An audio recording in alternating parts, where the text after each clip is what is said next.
नाड़ी परीक्षण है वो उन्होंने हस्त किया हुआ है।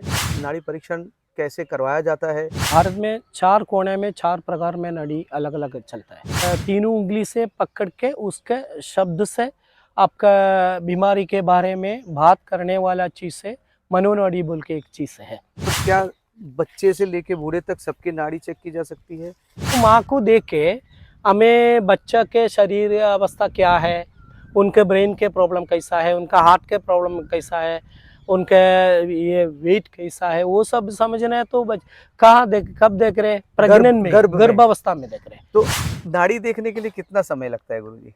के अंदर एक सुई डालने के लिए कितना समय लगता है, उतना टाइम में नाड़ी देखना ही है। जो समय होता है या उसके लिए क्या ध्यान में रखना पड़ता है? नगर में कैंसर से पकड़ के HIV वाला पेशेंट को भी, और सिर्फ नॉर्मल पेशेंट अभी सर्दी आ गया उसमें पेशेंट को भी हमें देख रहा हूँ। और नाड़ी परीक्षा में कोई भी बीमारी के बारे में किधर भी बोला नहीं।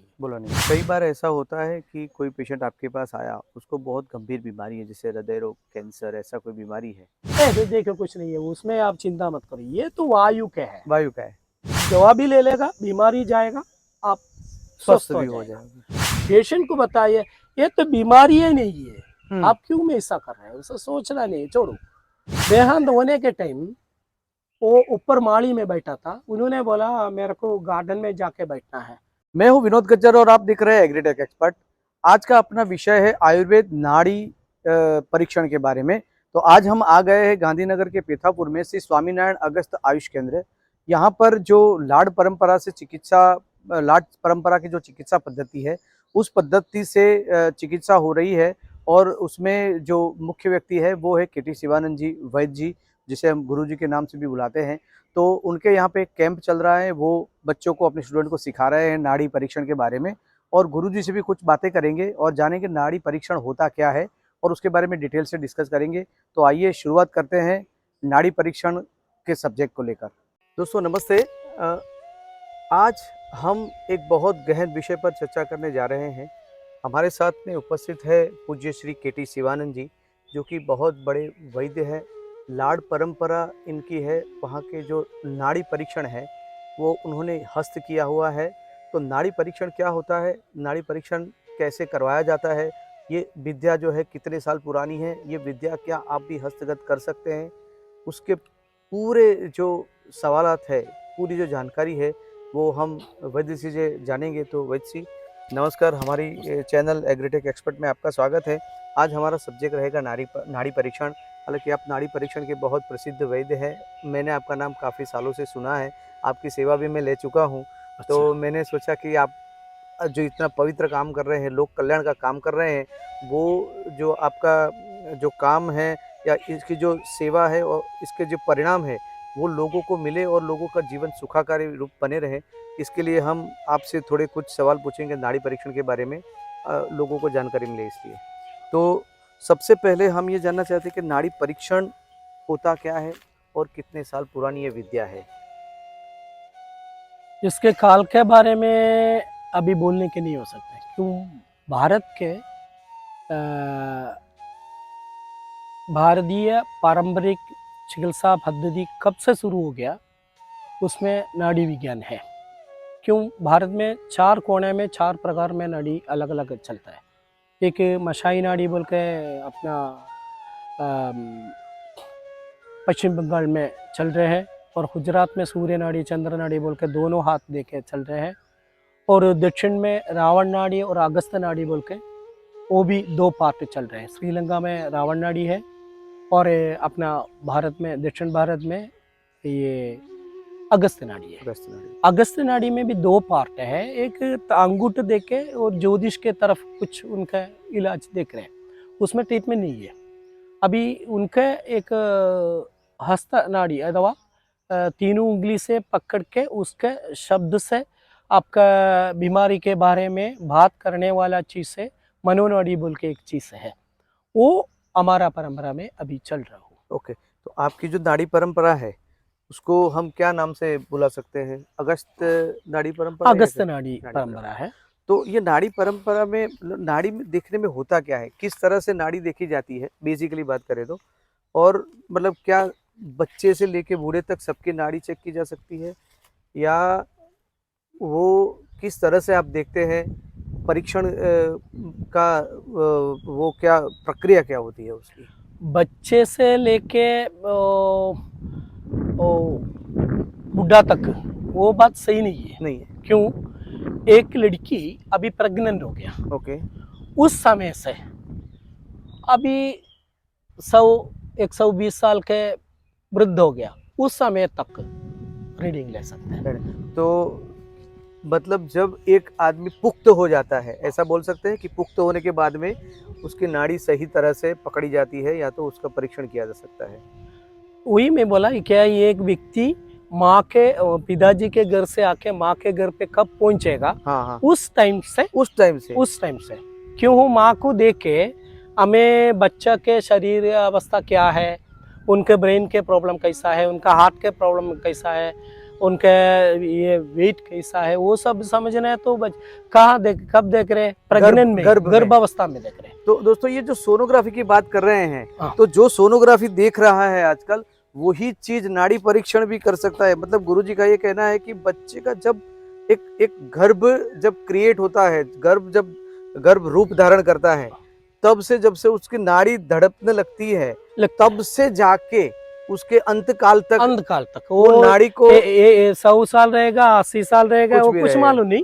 उनके मृत्यु के बाद में मृत्यु ने ही ऐसा जीव ने ही ऐसा समझने के लिए नाड़ी से नाड़ी में एक नाड़ी देखने के लिए कितना समय लगता है गुरुजी? वो तो एकदम कम समय के कमल के पत्ता रहते हैं ना, हाँ, वो पत्ता के अंदर एक सुई डालने के लिए कितना समय लगता है, उतना टाइम में नाड़ी देखना ही है। मतलब ये क्षणिक है। क्षणिक भी नहीं बोल सकते, उसके भी कम है। उससे भी कम है। मतलब अगर कोई मतलब नाड़ी परीक्षण इतने कम समय में हो सकता है। कम समय। और आपने मेरे को पूछा है नाड़ी में क्या देख रहे ऐसा करते हैं। हाँ। वो क्या है उसका मेथड, मैं आपको पूछ रहा हूँ। ये पानी जाने वाला पाइप है ना, ये पाइप में अभी पानी जाता ही रहता है, हमको मालूम है। हमको समझना है ये फुल फिल जा रहे क्या, कम जा रहे क्या, समझना है या बंद है, वो समझना है। तो हम उसके साथ जाके थोड़ा उसके ऊपर हाथ लगाया तो उसके जाने वाला फीलिंग्स हमको मालूम पड़ेगा ना। हाँ, ये तो पक्का मालूम पड़ेगा। ऐसा आपका रीडिंग में भी मिलेगा। बस तो जैसे हमने अभी देखा कि आप सब लोगों को सिखा रहे थे, जो स्टूडेंट्स हैं आपके, उनको सिखा रहे थे, तो आप उनको यही सिखाते हैं कि नाड़ी किस तरह से देखी जाती है। सबसे पहला चरण यही होगा शायद कि किस तरह से देखी जाती है। उसमें जैसे आपने बताया कि पाइप में चेक करते हैं, तो उसी तरह से आप उनको सिखाते हैं कि क्या क्या देखना है, कैसे देखना है, और आपने बहुत सूक्ष्म समय में देखना है। तो इसके लिए कितना समय लगता है? एक किसी को नाड़ी परीक्षण, जैसे स्टूडेंट है आपके, तो उनको आप जो सिखाते हैं तो कितने टाइम में थोड़ा बहुत सीख लेते हैं नाड़ी परीक्षण? आपके घर पे श्रीमद् भगवद गीता रहेगा, और अन्य बुक अलग कितना भी रहता है, वो पढ़ने के लिए कितना टाइम चाहिए वो आपको मालूम नहीं है। और पढ़ने के पहले आपको एक चीज मालूम है, ये पढ़ना है तो कुछ लिपि पढ़ना पड़ेगा। अभी ये 3 दिन के वर्कशॉप में वो लिपि के पाठ अध्याय चल रहे हैं। वो लिपि मिल गया, उसके बाद में आपको किताब पढ़ सकता है।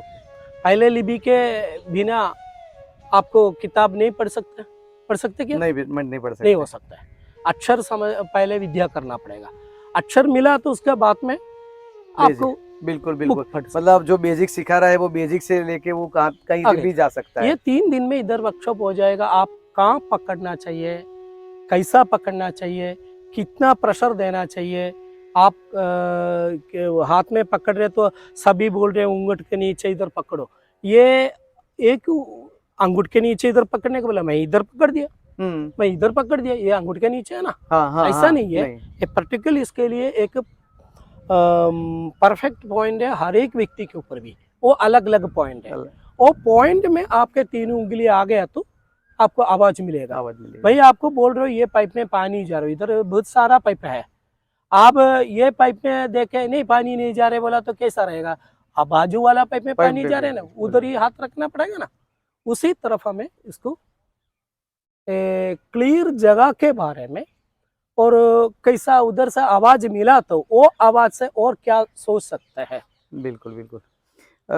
आप कितने सालों से इस नाड़ी परीक्षण का जो ये जो कर रहे हैं, तो आपको कितने साल हो गए? आपका कितने सालों का अनुभव है और आपने ये नाड़ी परीक्षण कहाँ से आप में उतरा है? आपने कहाँ से शिक्षा ग्रहण की है?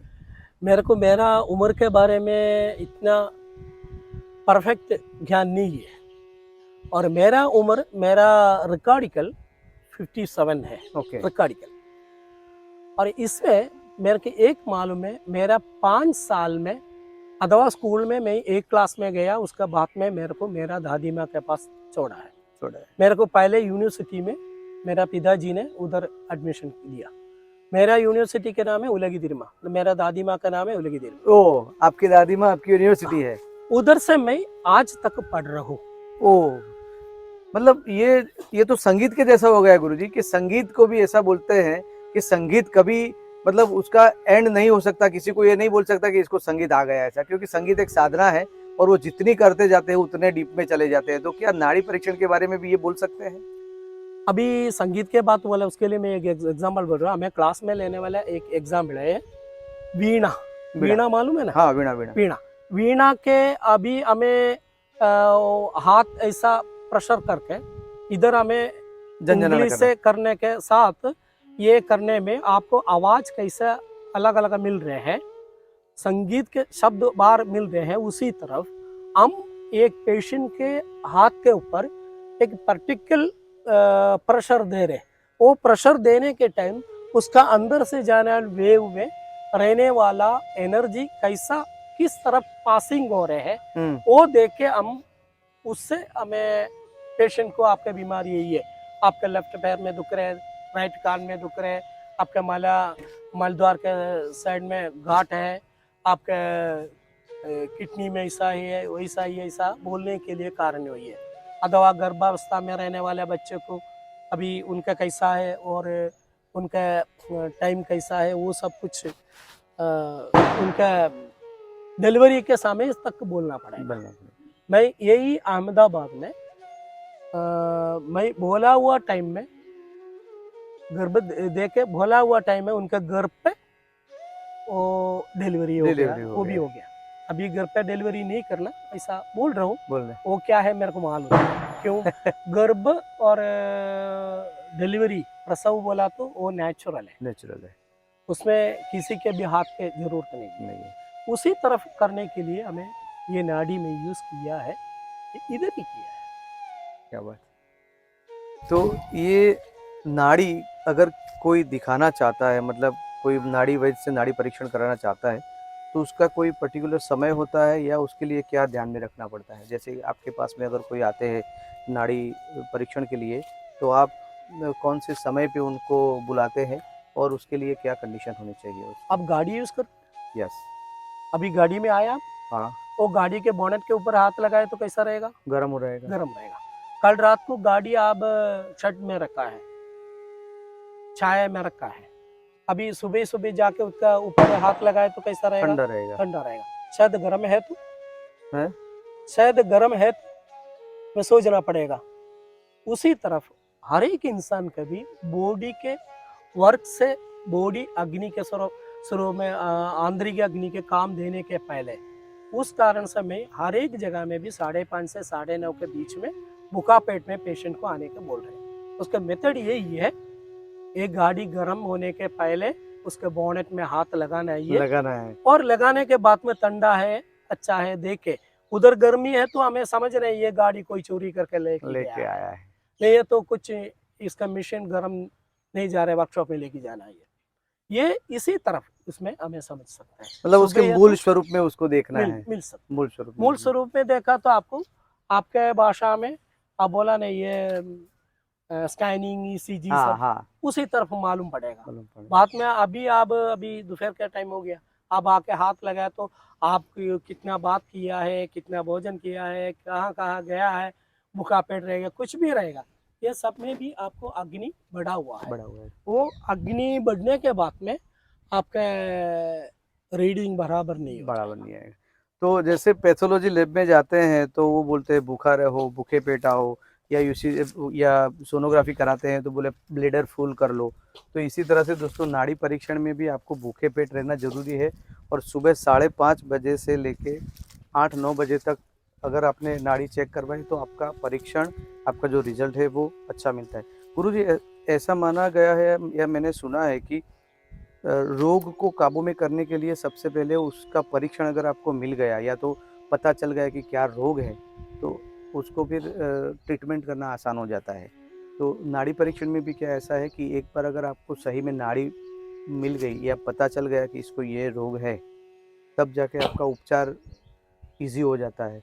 तो डायग्नोसिस जो है, वही नाड़ी परीक्षण में इम्पोर्टेंट है? पक्का। अभी हमारा देश में अनेक आतंकवादी है हाँ।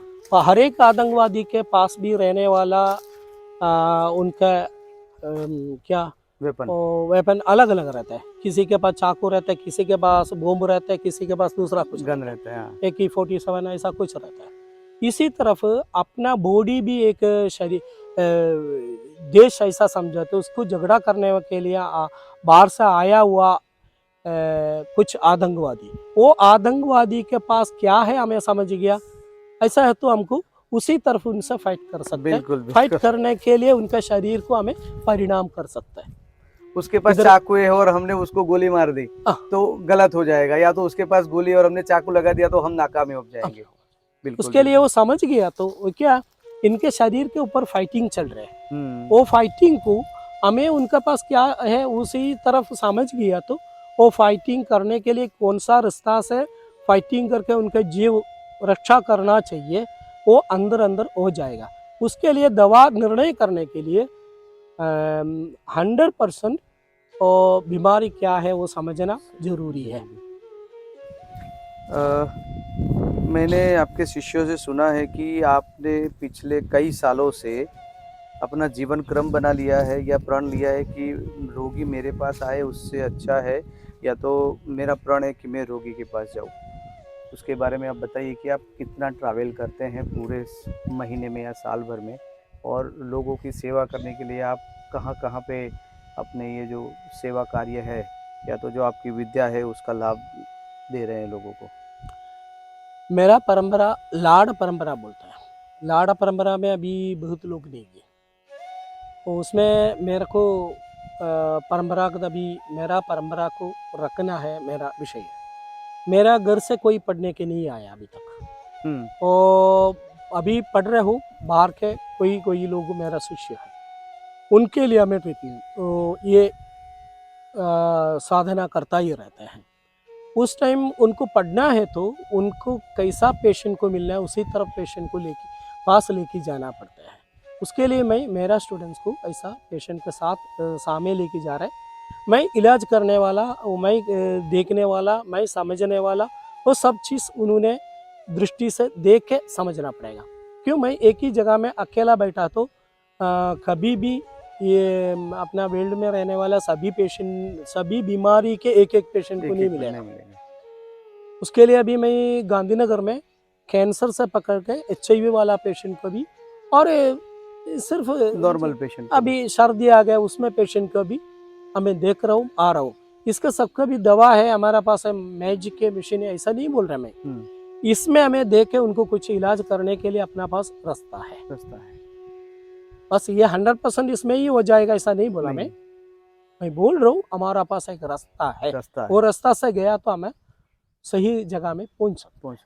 तो कौन कौन सी बीमारियां जो है वो हम इस नाड़ी परीक्षण करने के बाद में अच्छी कर सकते हैं, या तो उससे हम दर्दी को लाभ पहुंचा सकते हैं? नाड़ी परीक्षा में कोई भी बीमारी के बारे में किधर भी बोला नहीं है। और भारत के कोई भी चिकित्सा पद्धति में बीमारी के नाम में इतना ज़्यादा नहीं गया। त्रिदोष के अनुसार शरीर के दोष प्रवृत्ति वो उसको बिगड़ गया तो उसको सुधारने के टाइम ऑटोमेटिकली उनका शरीर के बीमारी जाएगा।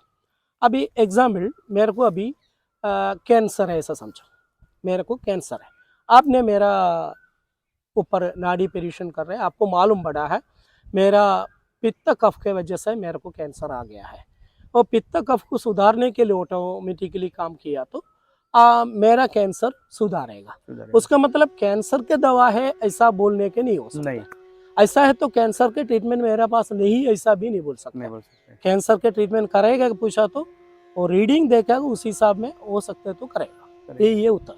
मतलब दोष को अगर दोष कंट्रोल कर लिया कर लिया तो नाड़ी परीक्षण में आप दोष ही देखते हैं कि कौन सा दोष ज़्यादा है, कौन सा दोष कम है, या तो बैलेंस में नहीं है, तो उस बैलेंस करने के लिए आप फिर उस तरह की दवाइयाँ देते हैं। पंचमहाभूत से बना हुआ ये बॉडी को त्रिदोष से उसका सामन करता ही रहता है। ओके। वात और पित्त कफ, ये वात पित्त कफ को बराबर करने के हो गया तो ऑटोमेटिकली अपना पंचमहाभूत के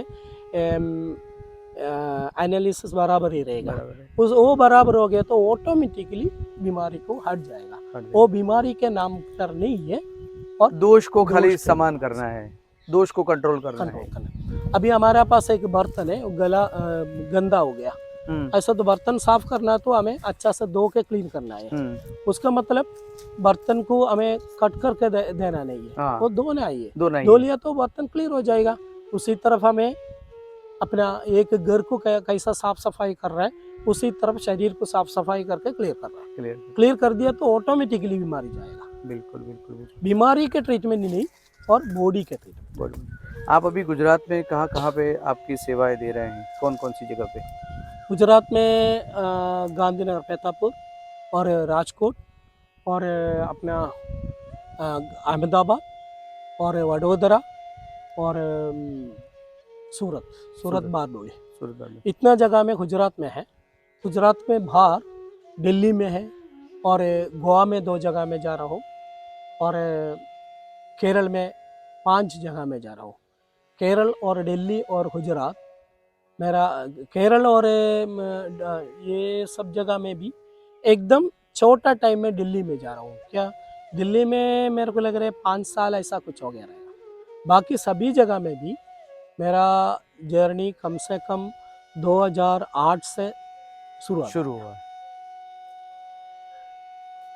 गुरुजी, आप ऐसा बताइए किसी को लाइफस्टाइल के बारे में अभी, कि उनके दोष, अगर आपको 2 लाइन में बताना है कि अगर आपको दोष को कंट्रोल में रखना है तो क्या कोई आदमी नेचुरली रख सकता है? पक्का। आपके पहले आपका फूड थोड़ा, ये क्या बोलना पड़ेगा उसको, हिंसात्मक फूड खाना नहीं है। ओके। उसका मतलब आप बोलेगा नॉन वेज नहीं खाना, वेज ही खाना है, ऐसा नहीं है। ये उसका पहले के विषय यही है। अभी थोड़ा कैरेट आप इधर उगा रहे हैं, उसका पहले आप क्या करेगा, इधर कुछ डाल के मेडिसिन डाल के क्या करेगा, इधर का पूरा पौधा को आप सुखा देगा, मार देगा। ये पूरा पौधा अकेला नहीं है, उधर रहने वाला आदि सूक्ष्म अणु पूरा मृत्यु में गया। उसके बाद में ये आप कैरेट लगाया, और कितना कीड़ों का नाश किया, करोड़ों। उसके बाद में आप उधर कैरेट लगा रहे हैं, वो कैरेट में मट्टी से कुछ मिलेगा नहीं, क्यों, पूरा उधर के जीवाणु मृत्यु हो गया। फिर आप ऊपर से कुछ डालते बनाया। इसको हमें सही में वेज बोल सकते क्या? नहीं। उस कारण से मैं बोला इतना हिंसात्मक भोजन नहीं करना, नेचुरली रहना चाहिए। ऐसा तो अपना पुराना खेती से मिलने वाला, मतलब नेचुरल खेती जो है वो करना है। आपने यहाँ पे बोया है, उसमें से जितना तैयार हुआ है वही आपका है। बाकी अगर नहीं हुआ, जो भी जीवाणु खाए गए तो उनके हक का खा गए हैं, या तो उनका भी अधिकार है वो करने का। और आपको जो मिल रहा है वो आपको पौष्टिक और नेचुरल मिल रहा है, जिसमें कोई दोष नहीं है। तो ऐसे बिना दोष वाले भोजन हमें करने चाहिए, करना वाला है, नंबर 1। नंबर 2, मैं एक खिचड़ी बना रहा हूँ। ये खिचड़ी के पैकेट बना कर आपको दे रहा हूँ। मेरे को दुकान में भेजना है तो मैं क्या करेगा, ये खराब नहीं होना, उसके लिए कुछ प्रिजर्वेटिव इसमें डालेगा। ये खिचड़ी आपका आएगा। सही में खिचड़ी के दूध के वो कुछ भी रहेगा, सबके ऊपर भी एक टाइम लिमिट है। वो टाइम के बाद में वो खराब होना ही चाहिए। ये चीज अपने अंदर गया तो वो उधर भी ये प्रिजर्वेटिव का काम करेगा। उससे वो अभी उधर समझ नहीं है। अभी दूध पिया है, दूध के तरफ बाहर आना चाहिए, ऐसा नहीं हो सकता है। दूध को परिणाम होने के लिए अपने अंदर के, अभी के भाषा में कुछ एसिड वगैरह, पहले के भाषा में अपने अंदर के स्राव, वो स्राव को काम करना है तो इसमें खराब नहीं होना, ऐसा कुछ नहीं रहना। उसके लिए आपके आर्टिफिशियल छोड़ के पक्का सीधा ले रहे हैं प्रकृति के अनुसार, वो आपको अच्छा लगेगा। ये दोनों चीज के ऊपर ध्यान किया आपका बॉडी को, और थोड़ा व्यायाम भी रखा तो पक्का बीमारी से बाहर आ सकता है। ज्यादा कुछ देखने के, व्यायाम और सही भोजन, सही नींद, अच्छा सोच, बस इतना ही। बस ये तो ज्यादा ही है। सुबह जल्दी उठना कितना फायदेमंद है? सूर्योदय को पहले उठना ही अच्छा रहेगा। और हम स्नान करते हैं सूर्योदय के पहले स्नान किया तो वो ही अच्छा है। बाद में करने वाला स्नान सही में असुर का स्वभाव है। वो पानी में सूर्य के किरणा के गर्म होने के पहले हमें स्नान किया तो अच्छा है। वो उषस में अथवा ब्रह्म मुहूर्त में उठ के थोड़ा स्नान वगैरह करके थोड़ा मेडिटेशन और अपना मन शांति के लिए अपना गुरु परंपरा में कुछ बोल कर दिया रहेगा, वो करने के बाद में अपने काम के लिए निकल गया तो काम भी अच्छा हो जाएगा, अपना मन भी अच्छा हो जाएगा, पढ़ने वाला बच्चे को भी जाएगा। आज के इसमें क्या होता है मालूम है, सूर्योदय के पहले नहीं है, सूर्य आके जाने के बाद में उठ रहे हैं, ऐसा होता है कि वो नीचे सूर्य को देखेगा नहीं है। वो मेरा पिताजी कभी कभी बोलते हैं वो बाहर रेवी आया रहेगा, उनको कभी कभी देखना है ऐसा बोलते हैं। हाँ, कभी कभी वो रेवी को मिलना ही ऐसा मिलना है। तो रेवी बोला तो सूर्य है, सूर्य उसी तरफ हमें उसको सूर्य को पहले उठ के देख के सूर्य नमस्कार करके सूर्य को प्रणाम करके सूर्य के पहले के किरण हमारा पास आया, ऐसा करने के हो गया तो अपना शरीर के अशुद्धि पहले निकल जाएगी। दूसरा एक है अपना मन एकदम मनोरंजन में रहेगा, स्थिर स्वभाव में रहने वाला मन से कुछ किया तो वो बराबर हो जाएगा। और मैं अभी कुछ विषय में डर रहे तो इतना सरल में मेरे को आपसे बात करने के लिए हो सकता है, वो ऐसा बात करना है तो मेरा मन शांत चाहिए। और मैं ऐसा सोचना है, आप मीडिया वाला है, आपके पास कुछ भी क्वेश्चन रहेगा, वो क्वेश्चन मेरे को सही भी करेगा नुकसान भी करेगा।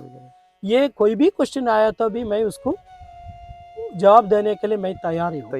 इसका एक ही कारण है, मैं सुबह सूर्योदय के पहले मैं उठ रहा हूँ, जल्दी सो रहा हूँ, तो वो ओरा जो है उसका जो शुद्धि हो जाएगा, शक्ति हो जाएगी, शुद्धि हो जाएगा और शक्ति हो जाएगी। उस कारण से मेरे को आपसे जवाब देने के हो रहे हैं। गुरुजी, आपने तो बहुत सारे पेशेंट देखे होंगे, कई बार ऐसा होता है कि कोई पेशेंट आपके पास आया, उसको बहुत गंभीर बीमारी है, जैसे हृदय रोग, कैंसर, ऐसा कोई बीमारी है, और आपको नाड़ी देखने से आपको पता चला कि इसको ये दिक्कत है, तो उसका ट्रीटमेंट कैसे करते हैं? क्या आप उसको बताते हैं कि आपको ये तकलीफ है, या किस तरह से उस केस को हैंडल करते हैं?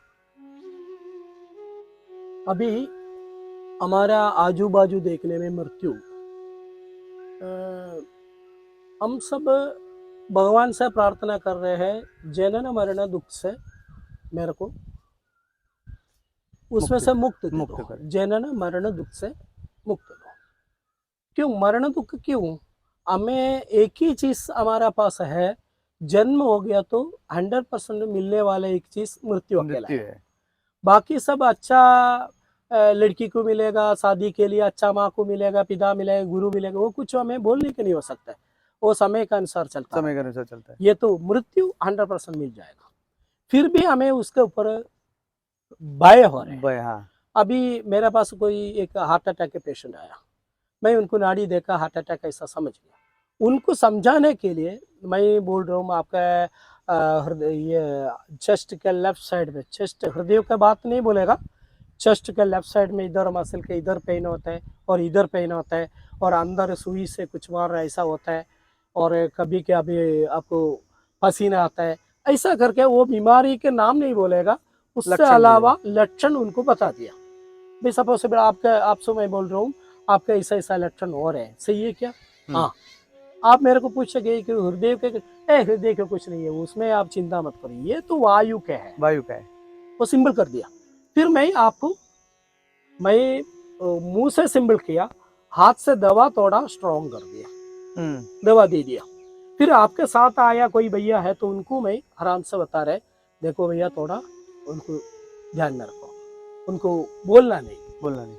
इसमें क्या होता है मालूम है, ये पेशेंट को मालूम पड़ा है मेरा बीमारी इतना बड़ा है, ये थोड़ा वायु के है, और उसके साथ उन्होंने बोला ये वायु आगे लेके गया तो आपको नुकसान हो जाएगा, उसके लिए बराबर टाइम में दवा लेना है। आप दवा भी ले लेगा, बीमारी जाएगा, आप स्वस्थ भी हो जाएगा। और इसके बीच में आपको बीमारी मालूम पड़ा है, यही है ऐसा बोल दिया तो बीमारी से क्या होता है, वो टेंशन से आपका प्रेशर बढ़ेगा और कभी कभी हार्ट अटैक आने का संभावना है। ये सेम वे कैंसर अथवा दूसरा कुछ भी बीमारी में ऐसा ही होता है। उसके लिए पेशेंट को कभी भी भय नहीं देना, उनको मरण दुख में लेके जाना नहीं चाहे उसको है, आप पूरा प्रयत्न करेंगे कि वो वहां से रिकवर हो जाए या उसको अच्छा हो जाए। पर हमको मालूम है ये तो मृत्यु में जाएगा। तो ये गांधीनगर में मेरे को एक एग्जाम्पल हो गया है, एक 12 साल के एक लड़की है, उन्होंने उनके गर्भाशय और श्वासकोश और इधर सब कैंसर आ गया। उनको एलोपैथी हॉस्पिटल में लेके गया, ऑपरेशन करने के नहीं हो सकता, उनका पास बहुत ज़्यादा पैसा भी है, उनका पिताजी के पास, उनका घर पे सब पैसा है, ऐसा गरीब लोग ऐसा नहीं है। मैं उनका नाम नहीं लेता, वो अभी सुनता रहेगा, वो अलग बात है। और ये अभी हमें मेरे पास आया, मैंने इतना ही बताया है, आपका बेटी को दर्द नहीं रहेगा, ये बीमारी को हटाने के मेरा पास कुछ मेरा आगे नहीं दिख रहा है, ऐसा उनको बता दिया, उनका माता पिता लोगों को बता दिया। और ये पेशेंट को बताइए ये तो बीमारी ही नहीं है, आप क्यों में ऐसा कर रहे हैं, उसे सोचना नहीं, छोड़ो, ये तो इन लोगों सब ऐसा बोलता रहेगा, उसके पीछे मत जाओ, ऐसा करके मैं थोड़ा झूठ बोला सही उनका परिवार को बताया। और 1 साल 8 महीने के बाद में उनका देहांत हो गया। देहांत होने के टाइम वो ऊपर माड़ी में बैठा था, उन्होंने बोला मेरे को गार्डन में जाके बैठना है, गार्डन में बिठा, मेरे को फोन किया, क्या करूँ, बिठाओ, बिठा दिया। उन्होंने बोला मेरे को लड्डू चाहिए, बिस्किट चाहिए। मैं लड्डू बिस्किट देना नहीं है, ऐसा बोला, बेकरी आइटम्स खाना नहीं है, ऐसा मेरा चीटी के नीचे लिखा है। इन्होंने मेरे को फोन किया, क्या करूँ गुरुजी, ऐसा आप उनको दे दो, क्यों बाद में ये आके लड्डू देने के लिए मेरे को हो सकता नहीं हो सकता मालूम नहीं है, इनके टाइम में अभी और है। वो लड्डू दे दिया, उन्होंने उधर बैठ के बिस्किट लड्डू थोड़ा ज्यादा चाहिए ऐसा बोल के लेके उधर बैठ के उधर गार्डन में आने वाला कुत्ता और पशु पक्षी को बंदर, इसको सबको खिलाया। एक खिलाने के बीच में कोई एक टाइम में क्या बोलेगा, उनको मृत्यु हो गया ऐसा बोलने के नहीं हो सकता, शांत हो गया ऐसा, तो वो मृत्यु को क्या बोलना पड़ेगा। अभी के कोई सिस्टम में ऐसा मृत्यु मिलेगा क्या, नहीं मिलेगा, दर्ददायक मृत्यु मिलेगा। और उसके बाद में ये पेशेंट के मामा पिताजी ये सभी लोग मेरे को कपड़ा और फूल फल सब लेके आके मेरे को बोला है, मेरा बच्चों को शहीद के स्वरूप में जाने के लिए आप अच्छा किया है, नहीं है तो ये कोई हॉस्पिटल में वेंटिलेटर में हमको किसी को देखने के भी नहीं मिलता, ये ऑटोमेटिकली उनका माँ बाप वो सभी लोग आजू बाजू में है और ये पशु पक्षी सब है, उसके साथ खेल के गया है। मतलब ये एक सुखद अंत जिसे बोला जा सकता है ना, कि यहाँ हम बोलते हैं कि भी उनका मृत्यु बिना पीड़ा के हुआ, तुरंत, मतलब अच्छा मृत्यु, बुरा मृत्यु की व्याख्या करें तो ऐसा कि भी उनको बिना दर्द के शांत हो गए, वो उनका टाइम हो गया, वो जान आया, बॉडी छोड़ के गया बस। बीच में उनको क्या काम करना, वो उन्होंने अच्छा हमको सबको एक अच्छा क्लास दे के गया, क्यों ये इधर के कुछ भोजन सब कुछ हमारे लिए अकेला नहीं है, ये पशु पक्षी के लिए भी, वो उन्होंने मेरे को भी एक क्लास दे के गया इतना। इससे मैं भी पढ़ना बाकी है। मतलब आप अभी भी सीख रहे हैं। बिल्कुल बिल्कुल बिल्कुल। तो गुरुजी, अगर आपका किसी को संपर्क करना है, कोई हमारे दर्शक है नाड़ी परीक्षण कराना चाहते हैं और वो आपकी सेवा लेना चाहते हैं, आपके से परामर्श करवाना चाहते हैं, तो गांधीनगर में कहाँ मिल सकते हैं आपको? गांधीनगर में फैतापुर में स्वामी नारायण गौशाला में है। गौशाला में? उधर हर महीना 24 को मेरा एक कैंप लग रहा है और बीच में मैं ज़्यादा टाइम में भी इधर ही रहता है। सही में मेरा हेडक्वार्टर्स के स्वरूप में इधर यहाँ पे अभी प्रस्तावित है। है। क्यों इधर मैं क्लास भी ले रहे हैं, बच्चों को पढ़ा रहा भी है। अभी इधर के क्लास में 20 के ऊपर स्टूडेंट है, उसमें BMS वाला है और नॉन BMS वाला भी है। नॉन BMS वाला बोला तो कोई गुरुकुल से पढ़ के आने वाला है और बाकी सभी लोग BMS वाला है। मैं ज़्यादा तरीके में BMS, BHMS, MBBS इन लोगों के लिए नाड़ी सिखाने के लिए जा रहा हूँ। ओके, अपने भारत के कानून के हिसाब में आगे जाके उनको काम हो जाएगा और ये नॉन रजिस्टर्ड मेडिकल प्रैक्टिशनर को इसमें ज़्यादा काम नहीं होता है। उसके लिए मेरे को स्टूडेंट्स के द्वारा मिलना, वो BMS वाला को मिल जाए तो एकदम बढ़िया है, बढ़िया रहेगा, क्योंकि उनके पास आयुर्वेद का नॉलेज भी है और परंपरागत ये है। तो आज तक आपने कितने शिष्य तैयार किए? मैं कम से कम 3000 के ऊपर है BMS और BHMS और MBBS डॉक्टरों को नाड़ी के विज्ञान पढ़ाया। नाड़ी विज्ञान का और पढ़ाया। मेरा लाड़ परंपरा उसमें बहुत कम लोग हैं और फ्रांस में एक है और इंडिया में अभी 4 लोग हैं और नेपाल में एक है और श्रीलंका में एक है। ऐसे इतना ही है मेरा लाड़ परंपरा में। सही में ये नाड़ी विज्ञान में 3000 के ऊपर स्टूडेंट्स और शिष्य में थोड़ा अलग रहता है। शिष्य क्या है, मेरा साथ सालों से संपर्क रहते हैं। मैं क्या कर रहे हैं वो कर रहे हैं। वो शिष्य ये स्टूडेंट्स मैं क्या सिखा रहे हैं वो पढ़ रहे हैं। तो ये जो 3 दिन का वर्कशॉप ले रहे हैं, वो कौन सा वर्कशॉप है? मतलब ये प्राइमरी है, सेकेंडरी है, कैसा है? मतलब ये प्राथमिक है? प्राथमिक सबसे पहला वही मैं पहले आपको बताया था, अक्षर कैसा हमें पढ़ना चाहिए, उसी तरफ ये नाड़ी विद्या के अक्षर पढ़ रहा हूँ। नाड़ी विद्या का अक्षर पढ़ने के लिए ये 3 दिन का कोर्स करना जरूरी है, मतलब आपको वो कैंप करना जरूरी है। इसके बाद में एडवांस में कौन कौन से आते हैं? एडवांस में क्या आएगा, किताब कैसा पढ़ना वो पढ़ना पड़ेगा ना, वो पढ़ेगा। तो उसके भी आप कैंप करते हैं या वो विद्यार्थी को आपके पास रहना पड़ता है? इसके लिए क्या वो आना पड़ेगा और रहना पड़ेगा और मेरा साथ कभी कभी मेरा कंसल्टिंग कैंप में भी आना पड़ेगा। वो प्रैक्टिकल देके समझना पड़ता है, ये जो प्रैक्टिकल के बिना नहीं हो सकता। आप जो ये जड़ी बूटियां या औषध जो देते हैं वो किस तरह से तैयार करते हैं आप? क्योंकि औषध का ज्ञान भी आप देते होंगे स्टूडेंट को, और आप भी जो औषध दे रहे हैं, जो भी जड़ी बूटी या औषध के रूप में, उसको परहेजी के रूप में, या तो वो किस तरह से तैयार करते हैं? उसका भी कोई स्पेशल वो होता है, सिस्टम है? उसमें क्या ध्यान रखना पड़ता है? ऐसी कुछ चीजें क्या होती है उसमें? ये एक वैद्य को 2 भगवान है। एक धन्वंतरी के स्वरूप में हमें देख रहे तो धन्वंतरी के एक मूर्ति रहते हैं ना, वो मूर्ति से ज्यादा पेशेंट आ रहे वो एक धन्वंतरी है। फिर दूसरा है मेडिसिन, वो भी धन्वंतरी है। ये दोनों भगवान के पूजा हो गया, अपना कर्म सफल हो जाएगा। उसके लिए ये मेडिसिन रूट से अभी मिट्टी से निकालने वाला अवस्था से वो मेडिसिन को कैसा हमें संभालना चाहिए। और अभी आपको मेहमान के तरफ मेरा घर पे लेके जा रहा है, कुछ काम करने के लिए मैं लेके जा रहा है, तो आपको कितना आपके बारे में मैं सोचना पड़ेगा।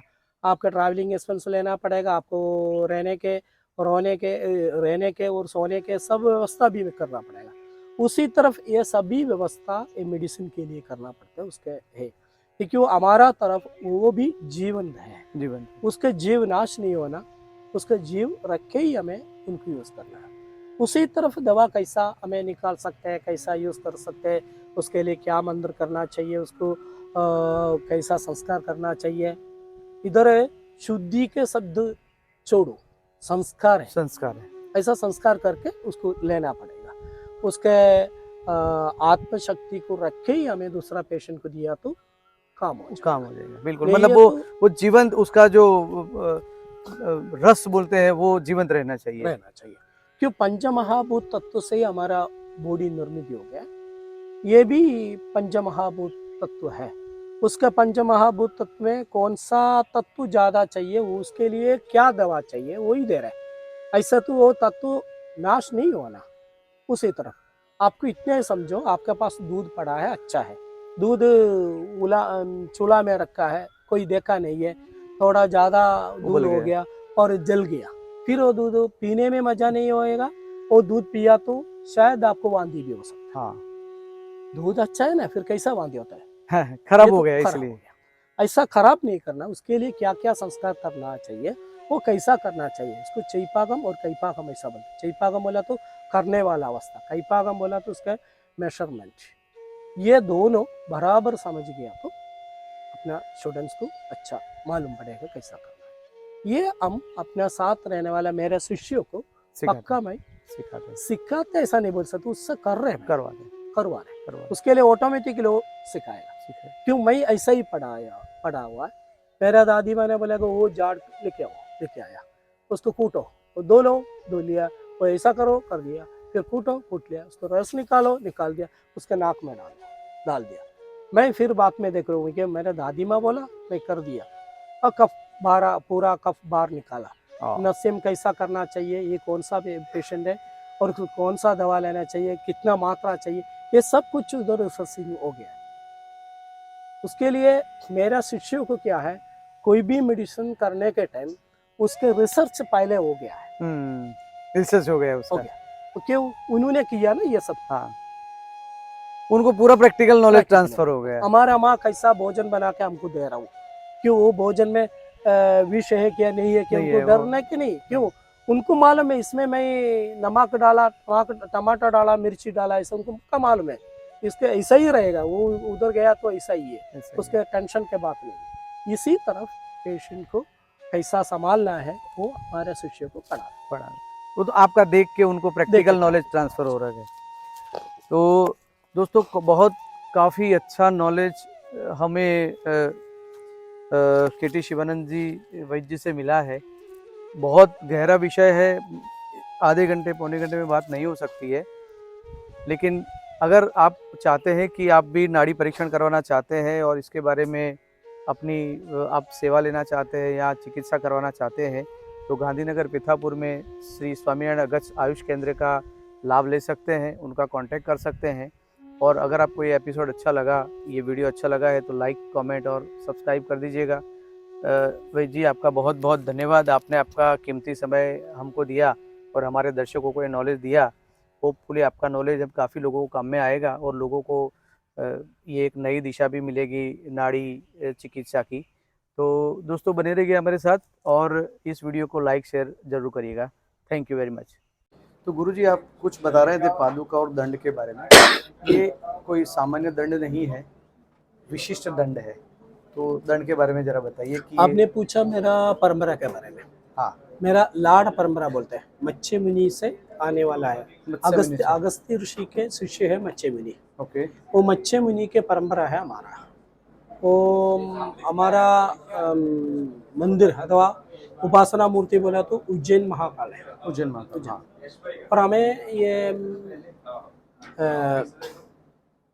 नाद संप्रदाय के एक वजह से रहने वाला एक सन्यासी स्वरूप में ही है। 4 दीक्षा रहता है हमारे पास है। सन्यासी बोला तो ये कपड़ा ऐसा कुछ चेंजेस नहीं है और नॉर्मल संसार में रह सकते हैं। अब इधर भी 2 दीक्षा लिया, 1 दीक्षा लिया, ऐसा स्टूडेंट्स भी मेरे पास है। ओम दीक्षा में चतुर्दीक्षा होता है। चतुर्दीक्षा के बाद में उनको एक दंड देते हैं गुरु। हाँ। वो परंपरा में ऐसा चेंजेस आता ही रहता है। वो दंड इसमें 32 पीस है। वो एक पीस में 2 रूम्स है। वो एक रूम में भारत के अलग अलग वैरायटी सिंदूर और भस्म रखा है। उसमें क्या है, ये पहले इसको लेके जाता है किधर भी, पूरा इसमें डिस्पेंसरी हो गया, पूरा औषध एक ही दंड में औषध लेके गया। 64 64 प्रकार के अलग अलग अलग मतलब 32 प्रकार के अलग सिंदूर और 32 अलग प्रकार के अलग भस्म बस उसका यूज करके हाँ, आप किसी की भी इलाज कर इलाज सकते कर हैं। सकते उसमें हमें शायद जिंजर के रस में चलेगा, शायद जीरा पानी में चलेगा, धनिया के पानी में चलेगा, कुछ कुपमिनी कुपी ऐसा बोल के झाड़ के चलेगा, और तुलसी के रस में चलेगा। ऐसा करके अलग अलग माध्यम से दे रहे हो। उसके लिए ये सही में ये मैं भगवान के समान उसको मानते हैं। वो धन्वंतरी के मूर्ति से ज्यादा ये धन्वंतरी है। मतलब बहुत ही अच्छा है कि खाली एक दंड कहीं भी किसी का भी जीवन बचा सकता है। बचा सकते मतलब आपने जो बोला कि उसके जो रूट है जैसे मीडियम है तो तुलसी का रस है तो कहीं भी मिल जाएगा, कहीं भी मिल लेकिन ये जो आप बात कर रहे हैं वो तो कोई खास ट्रीटमेंट होने के बाद में बनते हैं। जैसे 64 प्रकार के जो रसायन या तो जड़ी बूटी बोलते हैं तो 64 प्रकार के रसायन अलग अलग तरीके से बना के इसमें रखते हैं। तो इसमें अलग अलग में सब 64 अलग अलग अलग अलग वेराइटीज है, हैं। अलग अलग है। हर जैसे लक्षण है उसके प्रकार ट्रीटमेंट के लिए उसमें वो यूज करते हैं। उसके अनुपान और उसके मिक्सिंग और मेजरमेंट से हिसाब में आपको 2 लाख के ऊपर मेडिसिन उसमें से हमें निकाल सकते बना सकते बना सकते कॉम्बिनेशन कॉम्बिनेशन कर सकते 2 लाख के 2 ऊपर लाख कॉम्बिनेशन बना सकते क्यों 96 कॉम्बिनेशन एक में आ जाएगा। बिल्कुल। ऐसा किया तो आप 2 लाख कैलकुलेशन जाके लगाओ 2 कैलकुलेशन लाख के लगाओ, ऊपर। माल मिल जाएगा आपको। बहुत ही इंटरेस्टिंग चीज होता है गुरु जी आपने ये। तो नाड़ी परीक्षण के कैंप में आए हुए एक स्टूडेंट है, डॉक्टर साहब परिचय लेते हैं उनका और पूछते हैं कि ये कितने साल से इसमें इंटरेस्ट ले रहे हैं और क्या सीखने को मिला। सर आपका परिचय दीजिए। मेरा नाम वैद्य दीपम त्रिपाठी है और मैं ये 10-11 साल से नाड़ी का सीख रहा हूँ। और मेरा इंटरेस्ट इसमें ये है कि जो भी हमारी जो सिस्टम है उसमें कंफर्मेशन डायग्नोसिस, जैसे मॉडर्न साइंस में होता है एमआरआई करवा लिया, ये करवा लिया, कोई इन्वेस्टिगेशन करवा लिए, वैसे नाड़ी से ये हमारा एकदम कंफर्म डायग्नोसिस होता है। जो डायग्नोसिस पेशेंट नहीं बताते, जो डायग्नोसिस दूसरे कोई इन्वेस्टिगेशन नहीं बताते, वो भी नाड़ी से दिखता है। और इससे मेरा पेशेंट का फ्लो भी बढ़ा, मेरा कॉन्फिडेंस बढ़ा और पेशेंट का डायग्नोसिस करने का जो मेरा आत्मविश्वास है वो बढ़ गया। इससे मुझे बहुत ही इसमें फ़ायदा होता है, इसलिए मेरा इंटरेस्ट इसमें ज़्यादा है। नहीं, आपने ऐसे कितने कैंप्स किए हुए हैं गुरु जी के साथ में? काफ़ी कैंप, मैं गुरुजी से ही 12 साल से जुड़ा हुआ हूँ और काफ़ी कैंप हम करते हैं और गुरुजी हर महीने जो कैंप करते हैं उसमें मैं आता हूँ। और इसमें मेनली ये है कि जो सूक्ष्म ज्ञान मिलता है वो दूसरी पेथी में या दूसरी कोई चीज़ से इतना जल्दी सूक्ष्म ज्ञान नहीं मिलता, इसलिए इंटरेस्ट ज़्यादा है। Thank you. एक और स्टूडेंट है, उनसे मिलते हैं और उनसे जानते हैं। क्या नाम है आपका मैडम? नमस्ते, मेरा नाम धारा है और मैं भावनगर गुजरात से ही हूँ। आप क्या कर रही हैं अभी? मैं अभी प्रैक्टिस कर रही हूँ आयुर्वेद आयुर्वेद प्रैक्टिस कर रहे हैं। जी। ओके, तो आपको ये नाड़ी परीक्षण में क्या अच्छा लगा जो आपने गुरुजी का ये कैंप अटेंड किया? मुझे एक्चुअली नाड़ी परीक्षण अच्छा इसलिए लगता है क्योंकि ये हमारा मानव शरीर जो पंच महाभूत से बना है उनको अच्छे से समझने के लिए ये बहुत ही ज़रूरी फैक्टर लगता है। तो अष्ट परीक्षण का ये बहुत ही अहम हिस्सा है, ऐसा हम मानते हैं। तो इनसे ऐसा कहा जाता है कि तीनों काल में आप जा सकते हैं इंसान के, अगर आपको बहुत अच्छे से नाड़ी आता है तो। ये हमारे पुराने वैद्यों का सिद्धि है। ओके। तो ये गुरु परंपरा से ही अच्छे से सीख सकते हैं, ऐसे टेक्स्ट बुक या इन चीज़ों से इसका इतना नॉलेज नहीं मिलता है। इसीलिए अनुभव से सीखने के लिए हम इधर आए हैं गुरुजी के पास, जो उनके पीढ़ी दर पीढ़ी उन्हों को प्राप्त हुआ है उनके पूर्वजों की ओर से, गुरुओं की ओर से। तो हम भी यही परंपरा में आगे से सीखना और लेना चाहते हैं। प्राप्त हो तो अच्छा है। आपको कितना कॉन्फिडेंट है कि आप नाड़ी परीक्षण सीखने के बाद में आपके जो पेशेंट आएंगे उनकी अच्छी तरह से सेवा कर पाएंगे? हाँ, हम कोशिश अवश्य करेंगे क्योंकि हृदय से सीखी हुई कोई भी चीज़ हो, चाहे थोड़ी करो या ज़्यादा, पर अच्छे से आपको और सामने वाले को लाभ देती है, ऐसा हमारा मानना है। ये कैंप में शामिल होने के लिए मिनिमम योग्यता क्या होनी चाहिए? ये कैंप में अगर आपको शामिल होना है तो आपको दिल से आयुर्वेद और हमारा जो गुरु शिष्य का परंपरा है उनको उनमें आपको बिलीव होना बहुत ज़रूरी है, चाहे आप किसी भी फील्ड के हो। उसमें फील्ड का कोई महत्व इतना ज़्यादा नहीं है, पर गुरु के ऊपर आपको ट्रस्ट कितना है, वो सबसे ज़्यादा इफ़ेक्टफुल फैक्टर है इसमें। मतलब विश्वास से वाहन जाए जी, गुजरते में, जी। मतलब पूरा ट्रस्ट होता है इनको कि जो भी सीख रहे हैं और जो भी गुरु जी सिखा रहे हैं वो ऑथेंटिक है, और वहाँ वो उस चीज़ का अगर यूज़ करेंगे तो वो अपने पेशेंट्स के लिए बहुत लाभकारी होगा। पेशेंट को अच्छी तरह से समझ पाएंगे और उनकी अच्छी तरह से सेवा या उनकी देखभाल जो है उनका ट्रीटमेंट कर पाएंगे। तो दोस्तों, नाड़ी परीक्षण के लिए आज इतना ही। हमने 2 स्टूडेंट से पूछा है। ज़्यादा जानकारी के लिए आप पेथापुर अगर स्वामीनारायण अगस्त आयुष केंद्र का संपर्क कर सकते हैं। जी, धन्यवाद।